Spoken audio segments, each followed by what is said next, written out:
Hola, ¿cómo están? Bueno, aquí con la segunda charla de este ciclo de charlas que Supervisión viene dando. Vamos a hablar sobre la refrigeración, el aire acondicionado en, en los aviones, en los barcos y submarinos. Tema que me pareció importante tratar. Lo vamos a tratar gracias a que Supervisión de Materias Especiales nos permite eh, hacerlo a través de este canal de YouTube. Y bueno, agradeciendo siempre a Paula Gavinson, que nos da esta posibilidad de llegar a muchos más lugares a través de este canal. Agradecer también a las directoras de las escuelas donde yo soy docente, que me permiten también esto, hablar con ustedes. Eh, y también y especialmente porque gracias a ella, a esta profesora, a Susana Val, que digamos, siempre me está acompañando en estos proyectos. Yo soy técnico en refrigeración y de computación, ando medio y ella me ayuda. Y también la colaboración desinteresada siempre de Mónica Ferro. Dicho esto, vamos a empezar con eh, la, la clase de hoy. ¿Cómo funciona el aire acondicionado de un avión, de un submarino o de un barco? El aire acondicionado de un avión funciona diferente al aire acondicionado de un auto o del que tenemos en casa. La mayor diferencia radica es que cómo se consigue ese aire frío. En nuestra casa o en el auto se intercambia calor de un fluido a otro. En aviones es una mezcla de fluidos, o sea, aire frío, aire caliente, obteniendo así, de esta manera, la temperatura deseada. El aire a tratar dentro de un avión eh, procede de diferentes sitios. La unidad de potencia auxiliar, APU, que son esta unidad se encarga de encender las turbinas digamos las cosas que se hacen en tierra todavía con el avión no despegado. Eh, Tenemos que genera un aire que es caliente entre 100 y 250 grados centígrados. eh, Antes de ser enfriado, se regula a través de presiones como en caudal, eh, a través de unas válvulas que ahora lo vamos a ir viendo.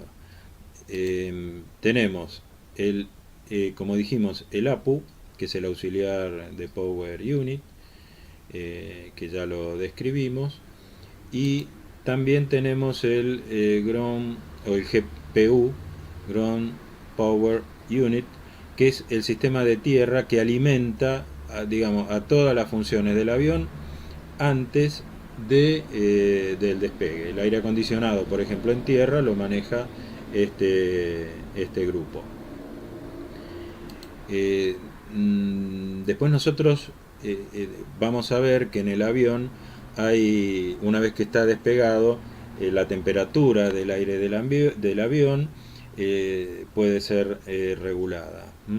Acá este comando que estamos viendo tiene dos pack que son por donde ingresa, digamos, el aire exterior a una unidad de mezcla, y después hace esto, que se produzca el efecto frío a través de una mezcla de aire caliente que le viene de las turbinas del motor y el aire frío ambiente que cuando está en altura es bastante, digamos, bastante frío, hasta 50 grados bajo cero, de acuerdo a la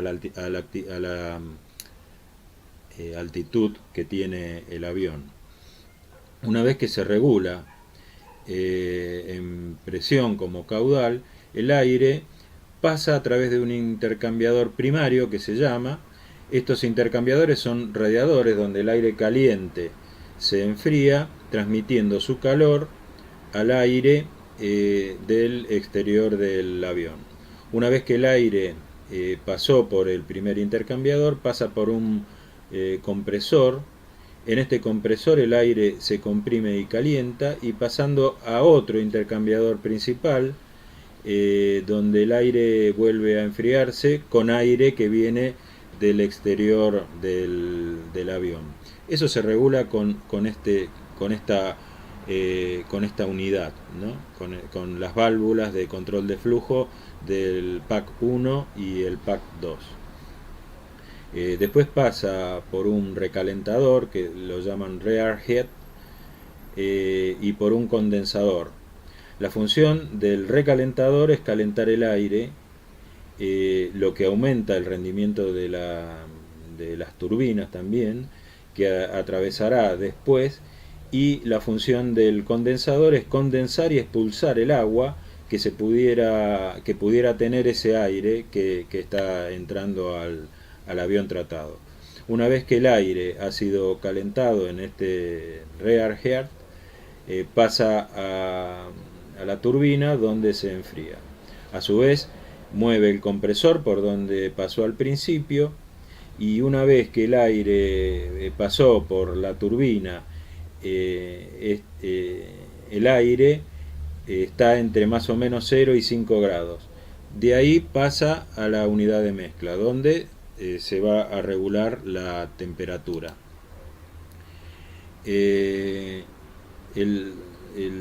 Este aparato, Zone Control, es el ordenador que se encarga de controlar la temperatura de las diferentes zonas del avión. Por encima de este está el Pack Controller que vimos antes, que se encarga de obedecer a este Zone Control. Este mueve las válvulas necesarias para conseguir un flujo de aire y con una temperatura determinada para conseguir la temperatura que se quiere dentro del avión. Esto lo seleccionan los pilotos en cada parte del avión. Esto es para evitar grandes diferencias de temperatura entre lo que es a lo mejor la cabina donde están los pilotos o las diferentes zonas de la cabina donde estamos los pasajeros. No se usa ningún tipo de refrigerante. Se enfría el aire haciéndolo pasar a través de los intercambiadores de calor. Además, el verdadero enfriamiento se produce en la unidad, en la turbina del sistema de aire acondicionado, consiguiendo así temperaturas bajas. Fíjate cuán bajas deben ser las temperaturas en la turbina, ya que hay una válvula antihielo para calentarlas y que el aire que ya pasó por esa turbina esté ya tratado. Los sistemas entonces de refrigeración que se emplean en aviación son del ciclo donde mueven, digamos, cantidades de aire. Este se basa en un principio de eliminación de calor por transformación de energía calorífica en trabajo mecánico. Este es empleado en aviones comerciales, transportes militares, aviones de combate, y funciona con el aire que se extrae del compresor del turborreactor de la turbina.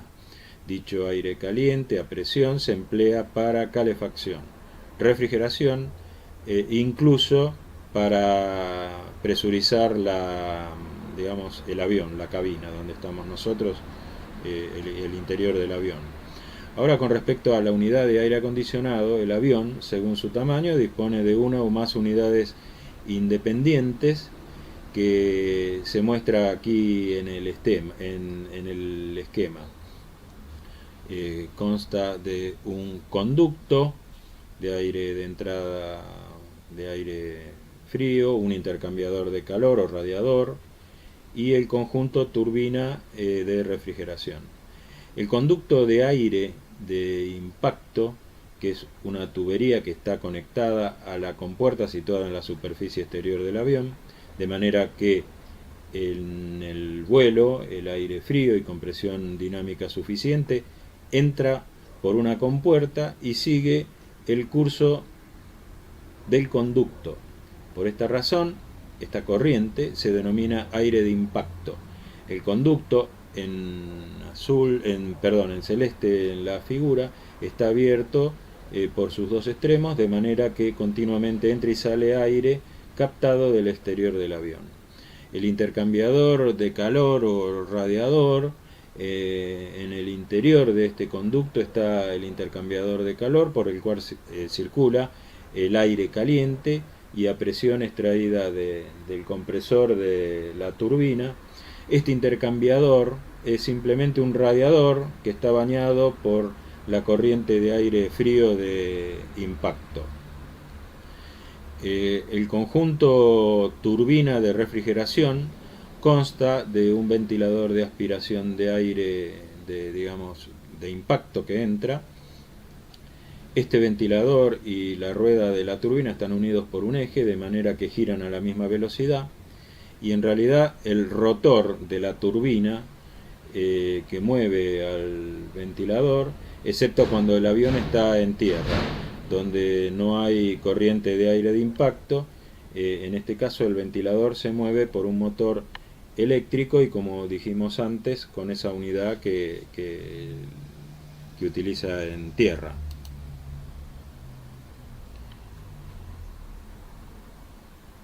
El aire, aquí vemos la distribución del aire dentro del avión.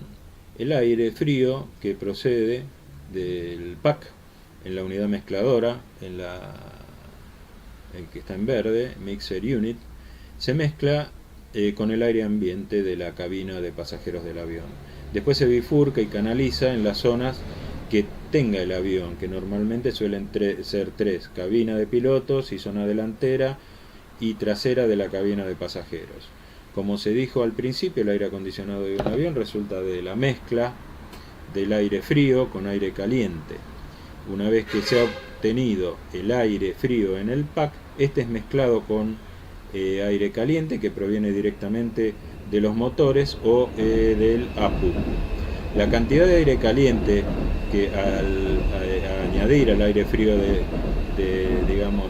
que viene del exterior la calcula un controlador de zonas. Este dependerá de la temperatura final que se quiera en cada zona. El aire de la cabina se extrae a la unidad de aire acondicionado a través de filtros EPA, que eliminan el 99.9% de partículas microscópicas como bacterias, virus, hongos en el aire, y son los que se usan también en las unidades hospitalarias, en la sala de operaciones, donde el aire tiene que ser también puro. Mucho antes del brote de COVID-19, la Asociación Internacional de Transporte Aéreo, IATA, había presentado una sesión informativa sobre estos filtros en 2018, diciendo que el riesgo en los aviones es probablemente menor que en muchos espacios confinados, ya que los aviones tienen este sistema de filtración de aire de cabina con estos filtros EPA, HEPA. Tienen un rendimiento similar, como dijimos antes, el que se tiene en los quirófanos, en salas también donde se producen medicamentos, o salas limpias también industriales. Entonces, ¿cómo funcionan estos filtros EPA? Una vez que el aire de la cabina es aspirado hacia la unidad de aire acondicionado a través de ellos, se eliminan los contaminantes. El aire limpio y filtrado de la cabina se mezcla con el aire fresco que se extrae desde afuera, y este aire es mezclado y se hace circular de regreso a la cabina y a la presión y temperatura adecuadas para la comodidad de cada pasajero. El aire también circula hacia abajo desde el techo hasta el suelo para minimizar el movimiento de partículas a lo largo de la cabina. El aire se cambia por completo cada 2 o 3 minutos. Incluso esto se hace con más frecuencia que en un hospital.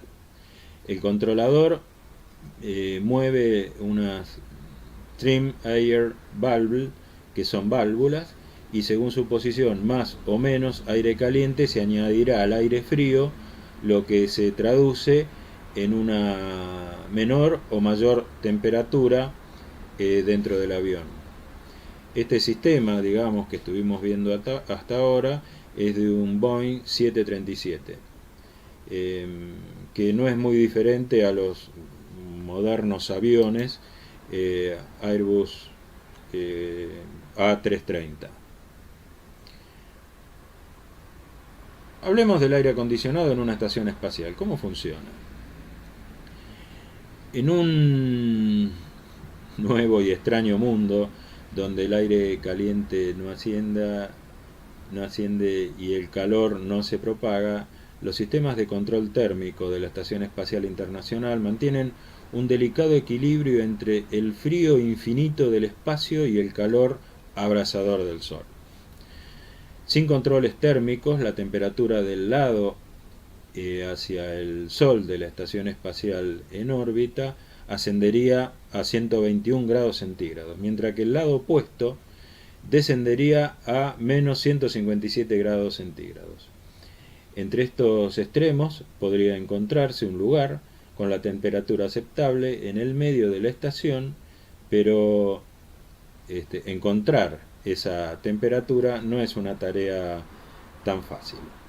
Afortunadamente para la tripulación y los equipos de la estación está diseñada y construida teniendo en cuenta el equilibrio ambiental y está equipada con un sistema de control térmico que mantiene a los aeronautas frescos y cómodos mientras viven en su casa de órbita espacial. La primera prioridad del diseño para el control térmico es el aislamiento, con el fin de mantener el calor para calefacción y mantenerlo afuera para enfriamiento. Aquí en la Tierra el calor ambiental se transfiere al aire principalmente por conducción. Es un golpeteo constante entre moléculas del aire entre sí, y convección, que es la circulación o el movimiento masivo del aire. El aire frío en un sistema de refrigeración cae porque es más pesado y el aire caliente sube. Es por esta razón que podemos aislar, por ejemplo, nuestra casa simplemente usando el aire que tenemos dentro de los ambientes. El aire es un mal conductor del calor y las fibras usadas en aislamiento de casas que mantienen el aire inmóvil reducen la convección. Como resultado, el aislamiento para la Estación Espacial Internacional no se asemeja a una alfombra esponjosa de fibras que se encuentran en las casas. El material de aislamiento en la estación es muy por el contrario una capa de alta reflexión llamada aislamiento multilaminar o multilayer insulation en inglés, MLI. Con excepción de las ventanas, la mayor parte de la estación espacial está cubierta por ese material y bloquea la radiación. Las ventanas representan la pérdida de calor, pero los astronautas la necesitan por razones ergonométricas y también para hacer sus investigaciones. Es algo que tenemos que tener en cuenta cuando se hace el diseño de la estación. El aislamiento, el MLI, como dijimos antes, hace un doble trabajo. Mantiene afuera la radiación solar y evita que el frío absoluto del espacio penetre en la cubierta metálica más externa de la estación. El aislamiento hace un buen trabajo en la estación espacial. Presenta otro desafío térmico para los ingenieros, que es controlar la temperatura interna, que siempre tienden a elevarse dentro de este súper aislado laboratorio, lleno de toda clase de instrumentos electrónicos y eléctricos generadores de calor. Imaginemos que, por ejemplo, tu casa estuviera bien aislada y cerrara todas las puertas y ventanas y apagaras el aire acondicionado. Casi la total de los watts de energía que van a través de los ambientes eléctricos, obviamente se terminan convirtiendo en calor. Esto es exactamente lo que ocurre en la estación espacial. La energía de los paneles solares fluye desde la estación espacial para operar instrumentos y sistemas electrónicos. Y todos los innumerables sistemas que tiene la estación, todos producen calor. Y algo tiene que hacerse para deshacerse de ese calor en exceso. La respuesta básica es instalar intercambiadores de calor. Para remover el calor de la nave, los diseñadores crearon el sistema activo de control térmico, o Active Thermal Control System, ATCS en inglés. El calor de desecho se remueve de dos maneras, a través de placas de enfriamiento y con sistemas de intercambio de calor, ambos enfriados por un circuito cerrado de agua en circulación. Los intercambiadores de calor con agua o con aire enfrían y extraen la humedad del ambiente interno de la estación. Grandes generadores de calor son acoplados a las placas de enfriamiento, fabricadas especialmente con este propósito. El agua fría, impulsado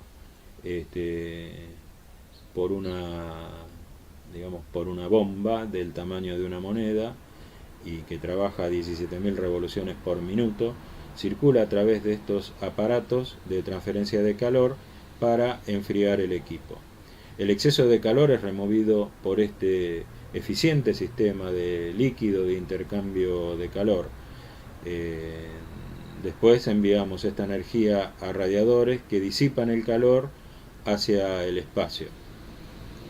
Los radiadores extendidos de la estación están fabricados con paneles de aluminio en forma de panal de abejas.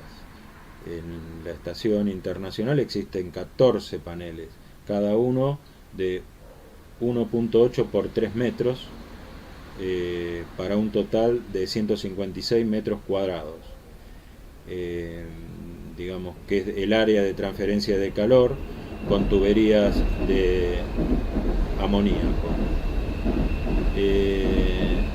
Comparemos este majestuoso radiador con los serpentines de metro cuadrado que se utilizan en los aire acondicionados de una casa típica, y vamos a apreciar la magnitud y el desafío que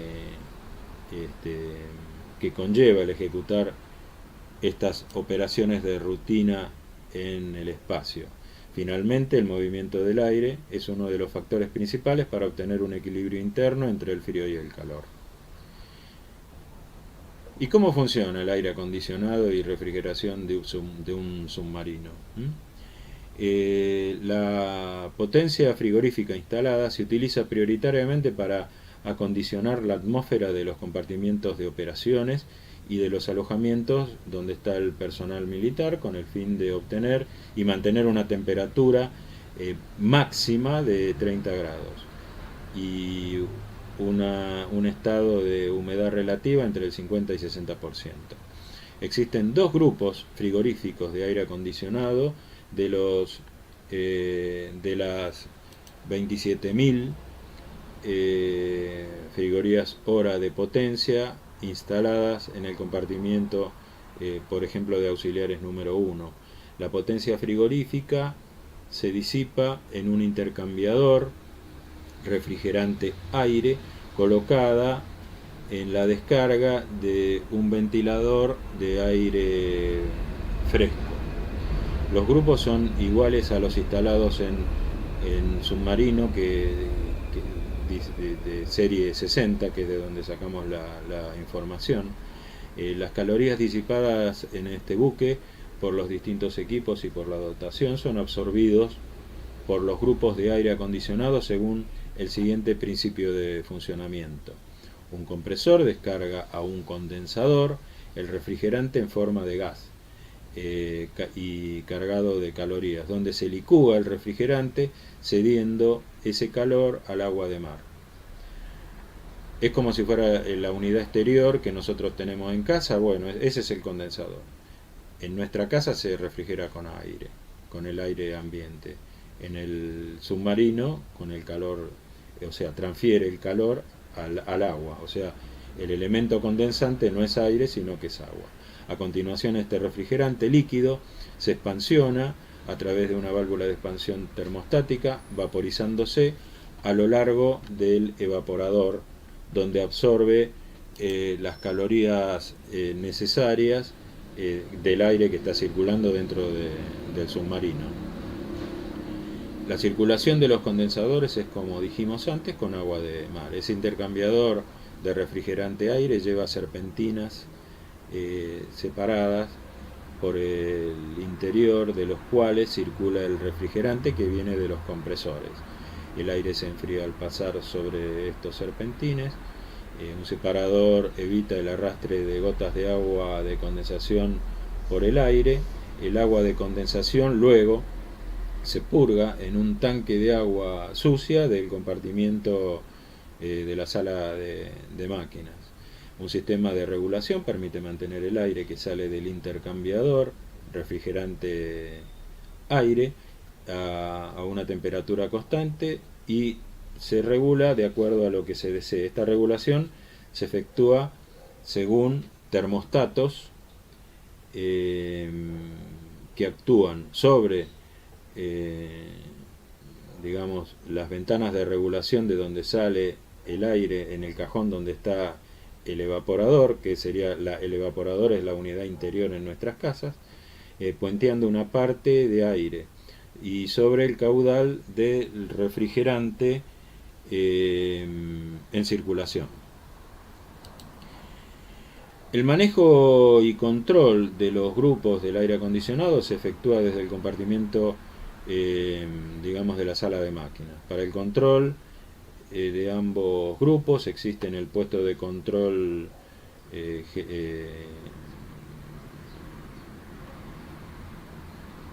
el control, digamos, central, y por sobre el cuadro de este control de propulsión se regulan los siguientes elementos. Un teletermómetro que indica la temperatura, el aire a la salida del intercambiador.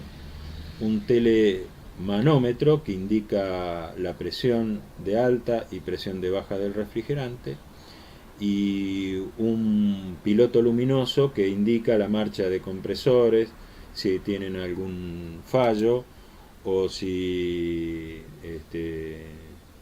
tienen algún problema las instalaciones. Por último, hablemos de cómo funciona la refrigeración de un barco y el aire acondicionado. La opción 1x1 o por uno u otro sistema depende de muchos factores, tales como la potencia requerida en la función del volumen que se va a refrigerar y las condiciones ambientales, las condiciones de disponibilidad de corriente a bordo, etc. De hecho, las diferentes marcas que existen en el mercado nos ofrecen modelos aptos para cubrir todas las necesidades. Los equipos derivan de los que son utilizados en tierra, pero, o sea, el sistema de refrigeración que se utiliza es el mismo que se usan en tierra, pero que son adaptados para el uso marino. A este respecto, suelen armar unidades integradas y más compactas que las de tierra. Se utiliza el agua de mar para aquellos componentes que precisan refrigeración, como vimos en el submarino, y el nivel de ruido y vibraciones es muy bajo. Estos equipos están fabricados con materiales resistentes al ambiente marino, teniendo en cuenta el tipo de corriente y consumo. La mayoría de estos equipos pueden funcionar también como funcionan los equipos de split de nuestra casa, en ciclo invertido, lo cual puede decirse que puede funcionar también en el modo calor. Pensando en las diferentes posibilidades, agruparemos los equipos de aire acondicionado y refrigeración en tres grupos. Las unidades Carry-on, que son destinadas a pequeños barcos para refrigerar en un solo lugar mientras está en puerto, o sea, son unidades totalmente integradas que suelen adaptarse a una escotilla y se conecta a la corriente que hay en el puerto. La instalación es de lo más sencillo, aunque salvo que dispongamos de un generador que es un poco poco frecuente a bordo de este tipo de embarcaciones a los que van destinadas. Solo pueden, como dije antes, trabajar conectadas a la toma eléctrica que tienen en el muelle, ya que funcionan con 220 volt. Grupos compactos. Estos grupos están concebidos para refrigerar la cabina principal y los camarotes del barco, por lo que resultan muy adecuados cuando se trata de instalar un sistema de aire acondicionado o refrigeración a bordo de barcos que ya están construidos. El mismo bloque contiene todos los componentes necesarios para funcionar. Ocupan un lugar fijo a bordo en una sala de máquinas y se puede utilizar tanto en puerto como en navegación. En este último caso, solo si se dispone de un generador a bordo que suministre la corriente necesaria, que generalmente es alterna y 220 volts. Entre las marcas que hay en el mercado encontramos modelos que van desde los 7000 a los 25000 BTU, lo que significa que pueden refrigerar volúmenes bastante importantes de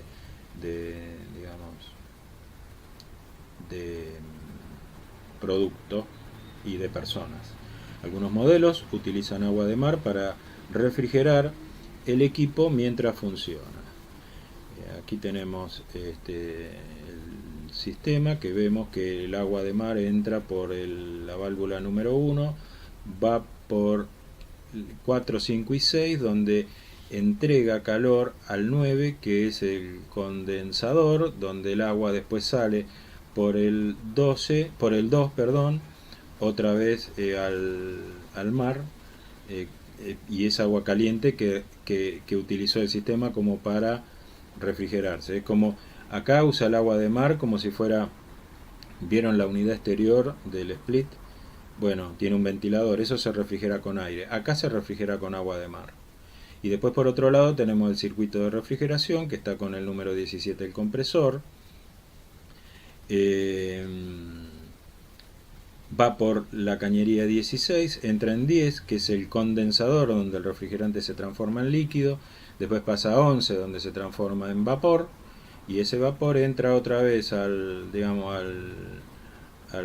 compresor, donde continúa su proceso.